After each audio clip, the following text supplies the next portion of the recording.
பரமசிவன் கழுத்திலிருந்து பாம்பு கேட்டது கருடா சௌக்கியமா?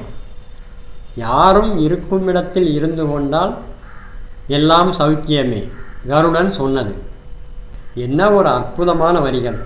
இந்த வரிகள் யாருக்கு பொருந்ததோ இல்லையோ, நம்ம ஜட்ஜையா ஜிஆர் சாமிநாதனுக்கு கரெக்டாக பொருந்தும்.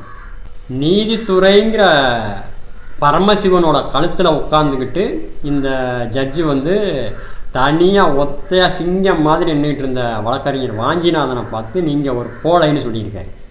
இந்த நீதித்துறைங்கிற போர்வைக்குள்ளே ஒளிஞ்சிக்கிட்டு பேசுகிற இவர் கோழையா, எந்த பக்கபலமும் இல்லாமல் தனியாளாக போய் நின்று அவரை எதிர்கொண்ட வழக்கறிஞர் வாஞ்சிநாதன் கோழையா?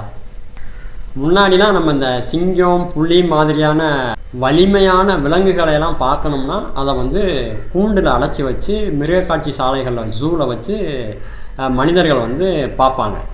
ஆனால் அந்த காலமெல்லாம் மலையேறி போயிடுச்சு. இப்போ எல்லாம் நீங்கள் அந்த மாதிரி சிங்கம் புலி மாதிரியான விலங்குகளை பார்க்கணும்னா அதோட இடத்துல போய் அதோட காட்டுக்குள்ளே போய் கூண்டு வச்ச வண்டியில் கூண்டுக்குள்ளே உட்காந்துக்கிட்டு நாம் தான் பார்க்கணும். அந்த மாதிரி அந்த நீதித்துறைங்கிற கூண்டுக்குள்ளே உட்காந்துக்கிட்டு நம்ம என்ன வேணாலும் பேசலாம்னு நினைக்க வேண்டாம். ஏன்னா சிங்கங்களும் புலிகளும் சுதந்திரமாக அதோட காட்டில் உலாவிக்கிட்டு இருக்கு உங்களை எதிர்கொள்வதற்கு தயாராக.